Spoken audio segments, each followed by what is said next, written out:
We are the creators of reality. Those who have mastered perseverance, those who thrive despite attempts to thwart us, those who make magic at the root of the very trees they hung us from. We are the mountains and the rivers. We are the sun and the moon. We are sand and gems. We are the first and the final. We be big and small. We be light and dark. We be seasoned and youthful. We be sensual and sacred. Those gifted and divine. Those powerful and radical. Those vibrant and ancestral. We are the creators of reality. We are the Black Oasis. Welcome to the Black Oasis podcast. I'm your host, Kaya Supreme, and this is the place where we lay it all down. I'm so excited because today's guest is like a ball of sunshine. We're new friends, but it feels like old souls. She is brilliant, poised, gracious, kind, understanding, brilliant, beautiful. I mean, like this thing. I try not to sell the beauty because society, it always fetishizes us for how beautiful we are. But I'm so excited to have her here today. So excited. Ladies, gentlemen, non-gender conforming friends, please help me welcome Rosalind! Thank you so much. I kept waiting to see who was going to walk in when you were saying those words, but thank you. Girl. Thank you so much. Now, today we are going to talk about, so Rosalind and I spend a lot of time talking about our wellness. We spend a lot of time talking about our health. We're big on growth. We're big on transformation, transition. We go to the gym. We do a lot of fun extracurricular activities, whether it be music or something art related. And, it's just good to have people and to be a person that is consistently looking for new ways to challenge oneself, new tools, new ideas, because self-mastery is the goal, And so I thought it was extremely appropriate to kick off the season with someone who I just naturally flow with. So I think, first of all, tell people a little bit about you, just a little bio, who you be, where you from, what you do, and then we'll get into some juicy stuff. Okay, really briefly, I always call myself a dirt road bandit because literally I grew up in rural South Carolina. All of my life, even now, my parents live on a dirt road, right? Small town, South Carolina. Very humble beginnings where, my upbringing, my neighborhood was definitely a village. You go down the street, your neighbors had the authority to, correct you if you were misbehaving. Mm-hmm. No one ever spanked me, but definitely I could not go down my street and just act as I wanted to act. Mm. There was always some redirection. So it's a really tight-knit village still to this day. Yeah. Went to college a few miles down the road, actually 2 hours away at Columbia College, an all-women's college, which was definitely a foundation for me, a great footing. Yeah. It was a PWI. Okay. All women. Okay. And I loved it. Wow. I was in a bubble until I was not in a bubble. Okay. Okay, so after that, went to law school, got my JD, practiced a few years in private practice. I've been a public defender, prosecutor, law clerk, love the legal field. I moved to Atlanta maybe around 2015, stopped practicing, fell in love with the city of Atlanta, have been here ever since, and Atlanta has been good to me. Yeah. Atlanta's the Mecca. It is. It really is. It is. And I was just telling my brother, not the social media Atlanta, right, not the reality TV Atlanta, but I am a product of the real Atlanta. Yeah, I haven't lived anywhere else in my adult life, but, and so I'm not saying that this ain't true for your city, but for Atlanta, it is so easy to fall into good people. It's easy to fall into good people, easy to find driven people, easy to find people who are connected, who have done something, who have accomplished something. And the networking is just it's flawless, and then the spiritual implications, the ancestry here, the cultural history is deep. Mm-hmm.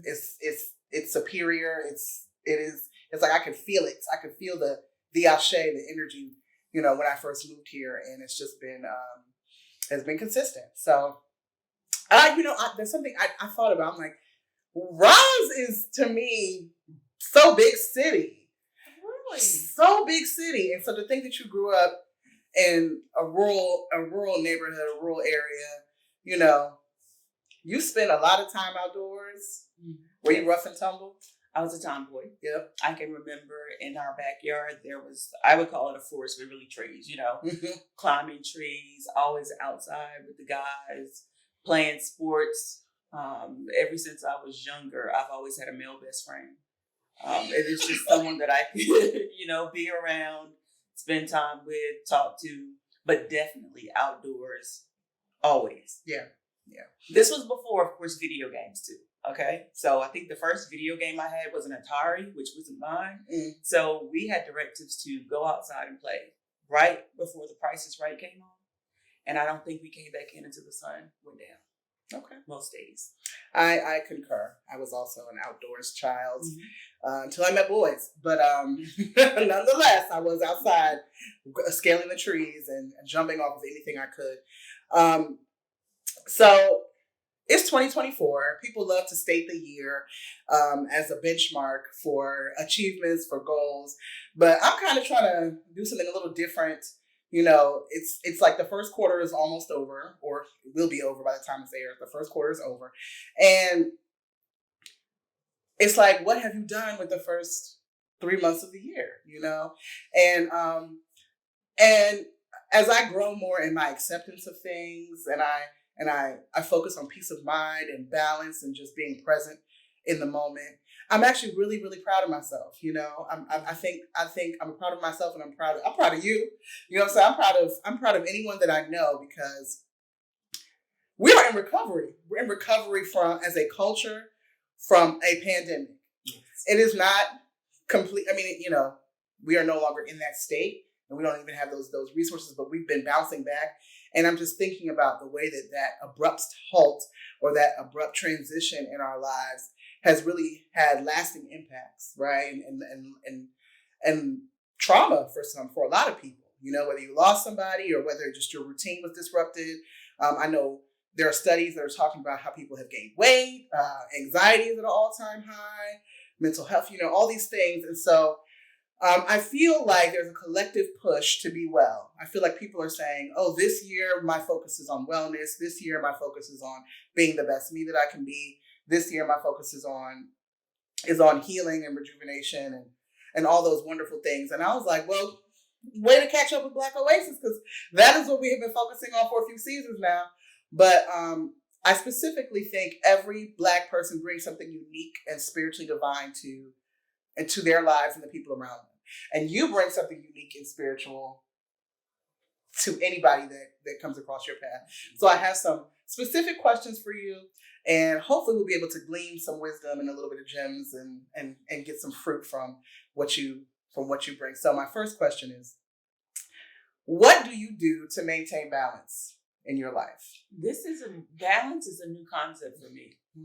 Because I used to be all or nothing type person. There was no balance. I just went with things that gave me instant gratification for the moment. Yeah. Now it seems as if I'm playing a long term. Yeah. The long game. And just wanting that balance. So ironically, when you were talking about the transitioning, I think this started for me, how my first quarter is being, right? It's playing out, or has played out, or is playing out, is it started in December. Yeah. When I went to that little small rural town in South Carolina and stayed there for 7 days and did absolutely nothing, but just spent time with family and didn't even really visit any friends. And that is very rare for me, because I am usually a person that likes to be out doing some activity. Yeah. So just the essence for me right now, that balance is a lot of stillness. Yeah. Doing nothing. Sitting with myself. Even when I don't want to sit with myself. Even when, and it is very difficult for me to do so, but it's practice. I'm practicing now. Yeah. And I'm enjoying it, even though it's uncomfortable. Wow. So sounds about right. Yeah. So, and again, in terms of balance, making sure that I still do get out and do things, Yeah. but it's not for those that don't know me, and then those that definitely do.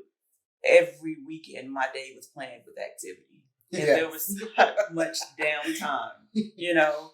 So now it's just the balance of saying, if I go out and I do something today, okay, how am I going to relax tomorrow? Yeah. And so also with that balance is being really honest with myself about what self-care is. Yeah. Self-care for me is not just going to get my hair done. Yeah. And I'm still a complete mess when I walk out. I just look good, you know? So just having real conversations with myself, having real conversations with those that know me intimately, and getting feedback from my community as well. Yeah. Yeah, I have experienced, like, when I thought of balance, I thought balance was like a consistent, steady, you know, resting place. And then I was doing yoga on Tuesday, and they asked us to do tree pose. And tree pose is like a balancing pose. And so I was doing, and then I realized, like, balance literally requires an unsteadiness. In order to have balance, things have to be shifting and moving, and it requires a core strength. And so I understood the concept of meditation, but I don't think I understood the impact of it. And I now see that meditation and the stillness that you speak of, it provides that core strength, like that spiritual core strength.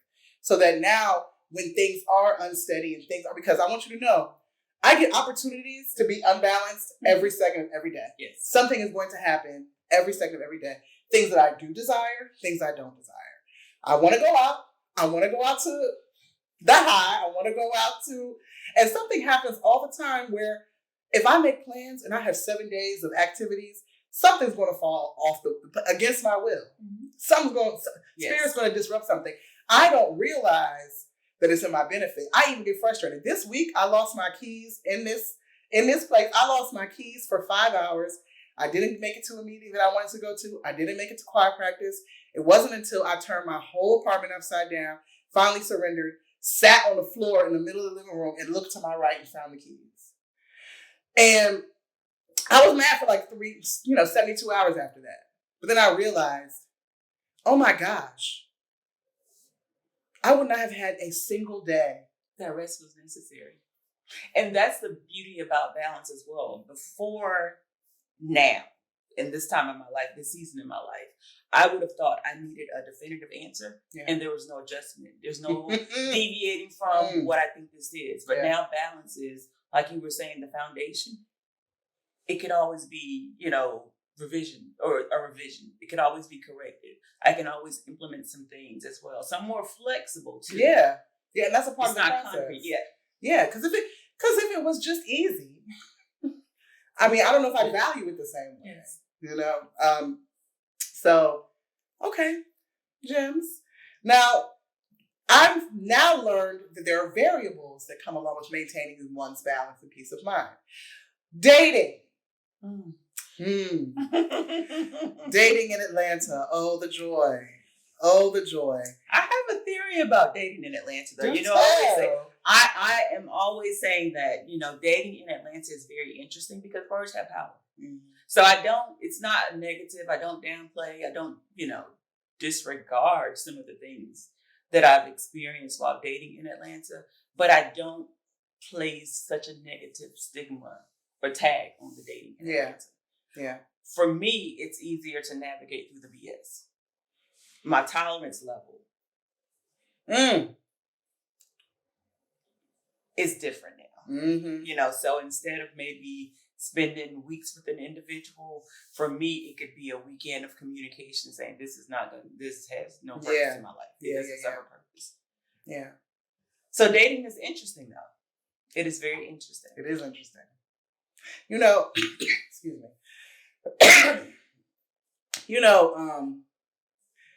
Dating through the lens of wellness radically and drastically shifts the experience. I think I used to date for self-gratification, right? Dating for instant gratification, dating for comfort, anybody just to have a body. And Not anybody, but we weren't specific with our criteria. Yes. But now when you have peace to maintain and wellness to maintain, you look at who you're speaking to, who you're spending time with completely different. It's like, well, I like to pray in the morning. Is this something that could work in this relationship? Now, and I also don't know, like I'm still learning. How quick or how soon is too soon to say this ain't it? I'm the wrong person to ask that question. Because too soon can be literally 7 days. Yeah. Literally can be 2 days. Yeah. If there are some things that I pick up on with that individual, because for me, I don't ever want to change anymore. I want you to be exactly who you are. Of course, there are things that you may want to adjust about yourself, vice versa, because it's compromise at the end of the day when you're talking about a relationship. Mm-hmm. But in terms of getting to know someone, I don't want to change anything about you. Yeah. I want you to be exactly who you are. And then if the information is laid out for me, I get to choose whether I'm going to deal or not deal with whatever it is on the table. Mm-hmm. And another thing that has changed for me is that I'm not very active on social media. Because I do believe at one point in time, I was dating through the lens of what I saw on social media. Mm. But I wasn't really meeting those individuals off, what I'm seeing or the narrative that's being painted on social media about what's supposed to be happening. What's supposed to be happening, what Black men really want. Yeah. I wasn't meeting those individuals, but I was treating them with the lens of what I'm learning on social media. Yeah. So I think I've been on a social media fast now it's TikTok, Facebook, Twitter. I still go on Instagram, but my Instagram right now is so wholesome that I'm not seeing a lot of relationship advice. YouTube, again, I just hit the dislike. I don't want to hear it. Yeah. I don't want to hear it because at the end of the day, I'm not dating this community. I want to date individuals. Yeah, a person. I think dating is interesting. Again, I just think it's interesting. And so for me, sometimes I'm very quick. I'm very quick to say, okay, this is not going to happen. It's simple things that I do second guess because I don't like the way someone greets me in the morning. But that's just your choice of words. But I don't like how you're this phrase, and I don't want to see this phrase every day. I know what phrase you're talking about. Yes. I think a lot of us don't like that phrase. But only because the experience has come behind it. Yes. The phrase wasn't damaging until we started noticing a trend between the people who use that phrase. Pattern of behavior. For those of you who don't know, the phrase is grand rising. Grand rising queen. Grand rising queen. and you know what?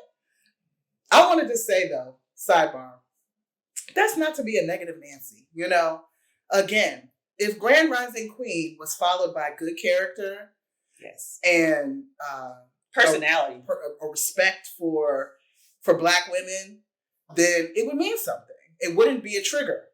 Yes. Ask us why it's become a trigger.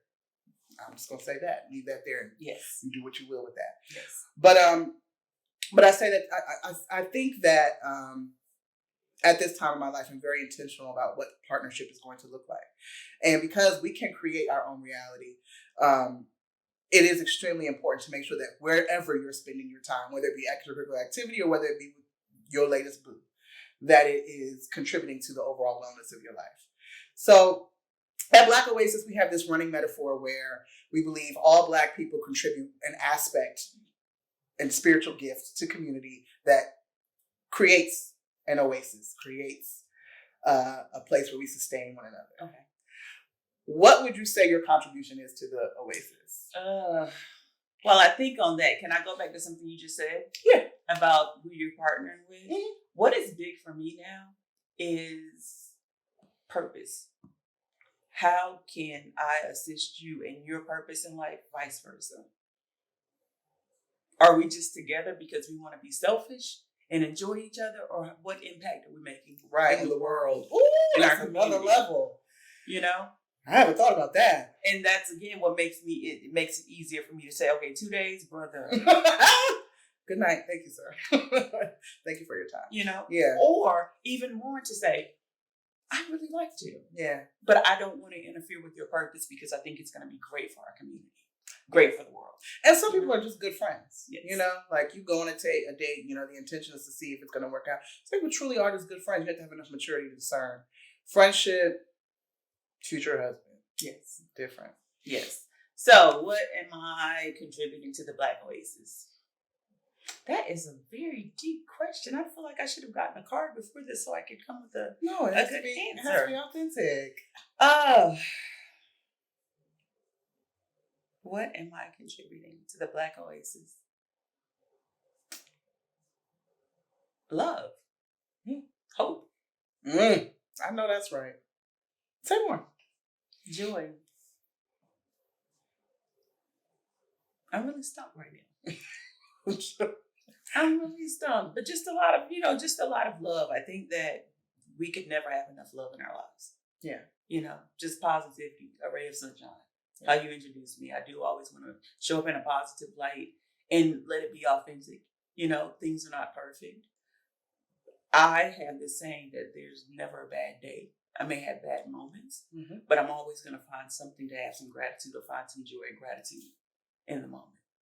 Well, I've definitely experienced the hope with you. And if you might be stumped, let me just say, I'm not. Because your transparency, your authenticity, your constant perseverance for self-mastery, and then your vulnerability within that space. You absolutely provide hope. You absolutely are something and someone to look up to, someone to follow, because back to social media. Social media has this tendency. What if someone said, people never post their bad pics. You know, like we'll take like 30 selfies, but one or two is gonna get put on that screen, and it's the one we think looks the best. But it's not real. Yes, it's not real. But if you get to walk with you, if you get to spend any time with you, if you get to have any real conversation with you, we're not gonna get one or two perfect made selfies. We're gonna get the whole photo shoot, and we're gonna get to see what the background was like, and it's gonna be phenomenal. Okay. And so if you had to construct and create your own oasis, what is one element that had to be a part of it? Peaceful. Definitely. I'm really big on protecting my peace at this point in time in life. I don't like drama. I don't like chaos, you know? And that comes from that stillness, the stillness that I have in my life too, of just the pause, the beauty of the pause. I prefer to be around genuine people that are honest, and that we could, you know, say things that are uncomfortable with each other. I have no time, no desire right now to be around anyone that I have to put on a facade around, or, you know, just walk around, you know, with gloves on, or, you know, walk like eggshells or anything like that. Not doing it. Yeah. Facts. Not doing it. Okay. And my final question I always ask everybody is, if you had one wish for Black people, you could go to sleep tomorrow, wake up, have it come true, I dream of Jeannie, snap your fingers, all is well. One wish, just one. What would it be? It's simplified for me, but it's layered as well.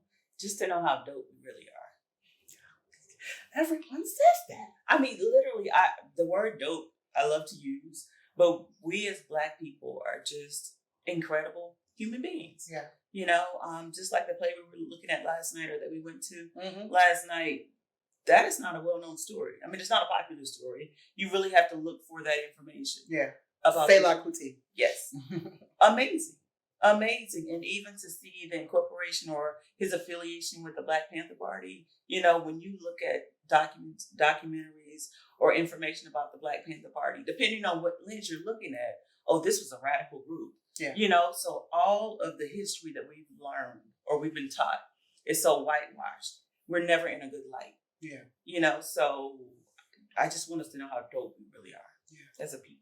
And understand that there are strategic and specific systems in place to ensure that we don't have that knowledge. Because with that knowledge, we are a definite threat to the certain structures that be. I won't go too far into my political bag, but I'm about that life. And I just think that it's extremely important. When we were watching this play, shout out to Jade Lambert Smith, who produced the Fela Kuti play that we went to last night. One thing that while I was sitting there, because I recently saw the Bob Marley movie One Love, and then I saw this play. Oh man, Bob Marley movie was top 5. But specifically, I was just like, there are so many different genres of revolutionary Black people. Whether you be a writer, whether it be a musician, whether it be a formerly enslaved person. I mean, literally anywhere, you can find a revolutionary person. The person has to be willing to speak up and willing to challenge the powers that be. And I'm just so grateful that we come from such a long lineage throughout the entire diaspora of Black people who are consistently over time, consistently for generation after generation, fighting for the liberation and mental freedom of Black people, fighting for physical freedom for Black people, because we get to carry on the torch. However you construct your own revolution, do that thing. That's the purpose. That's the focus. That's how we impact the world with our future bays. That's how we impact the world with our future bays, by creating our own mini system, our own ecosystem that's centered around our gifts. So we gonna ask you this question in 365 days. Okay. Which question was that? We're gonna ask again, what is your contribution to the Black Oasis? Okay, that one. Okay. Okay. You don't want me to ask that? No. It's like the answer's still going to be love. I think just on a professional level, okay, definitely a fighter, freedom fighter. Yeah, for my people. Yeah, you were the legal realm. Yes. I've asked you some stuff already. Yes, and so whether it be in a courtroom, but definitely navigating legalities of situations, educating my people. That is definitely something that I'm very passionate about. That is what I believe my calling is. And despite the fact that I've tried to run away from it for so long, it is. I feel like when I was doing that work, it was the closest I've ever been to God and feeling like I'm fulfilling my purpose. Right. That's what I'm talking about. So I don't know. I don't, because I'm looking at, I'm still trying to process this information because I'm coming to grips with, I have to return. Yeah. I have to return. I've tried to, again, stay away for quite some time, and I've thought that I could be happy in other areas of my life or doing other things with my life. But again, I have a purpose and I have a calling in my life. And I know it's to help my people in many ways. Fela Kuti last night was trying to leave Nigeria. Yes. I thought that resonated with me so much because, again, I on the way here, I was talking to my brother about property that is in South Carolina. And literally he's saying to me, well, it wouldn't be smart just to do XYZ with this property unless someone is staying there in the property. At this moment, I'm not ready to say I'm moving back to that area. Yeah. I always say, I'll have a place here in Atlanta, and then I'll have a place there. Yeah. Where I can go back and forth. But at the end of the day, my life is not my life. Period. Your will, not mine. Yes. Mm-hmm. Yes. So I do understand that definitely I will be in that area because I do believe that is my calling in life. That's a purpose. And I've never felt so fulfilled outside of when the times I've been in that area working with people, Yeah. And specifically our people. Specifically our people. Yeah. Because it is so easy to get caught up in the legal system. Yeah. And we're not just talking about, criminal defense. That's not it. We're talking about with air property, probate issues, having liens on homes and things of that nature. It's so overwhelming. I remember a day when I used to just take bills and just shove them under the bed because it's just so much red tape everywhere. But trust me, they'll get you that way. Gotta stay on top of your stuff. Yes. Yeah. So just having someone that can help you explain those things. Yeah. These areas, that seem to be so nuanced, but when I'm looking at documentation, I can just tell you a simple, solution. Yeah. And that's across the board. And I loved doing that work. And it's amazing for me that even 10 years later, haven't stepped foot in the courtroom, haven't even lived in the state of South Carolina. But if I open up my Facebook DMs, without pause, there's a question that comes so quickly. Yes, so quickly. Are you still in South Carolina? I haven't been in South Carolina since 2015. You know, so there's definitely that need. Yeah. You know, and I moved to Atlanta. I have a job that I hate. I love the job. I love some aspects. Being employed and I love being employed. I love the benefits. However, it is not fulfilling the purpose for me. Right. You know, and I know that I can continue to be selfish, but my spirit will not rest in this realm. So, Roz. Oh, it's still stumped. She's dope. I can't. You are stumped, girl. I know it's probably it feels like a heavy question, you know what I mean? Well, but it usually, typically, the answer is already present, you know? Yes. Yeah. Yes, and that's, again, sometimes fighting for what you want versus what his will is for you. Yeah. You know, but I'm getting to that point. You know, I have no choice. Truly. I will not rest. It's not in your control. Peace, yes. I will not have peace, you know. But I do know that there's definitely a need in that rural area, but I can see it here in Atlanta as well. Yeah. Yeah, I mean, there's no limit. And like you said, wherever it's supposed to be, it will be, you know. I'm big on surrender. Yes. In this season. Big on surrender. And it's difficult and uncomfortable as it is. Yes, but so is the gym. So are salads. You know, so is saying I'm sorry. You know, all those things are challenging. But in the long run, we feel so much better after they're over with. Yes. So we're just going to keep staying in that this uncomfortable bag and growing up. Yes. Woo! I don't like it. Doozy. But it's okay.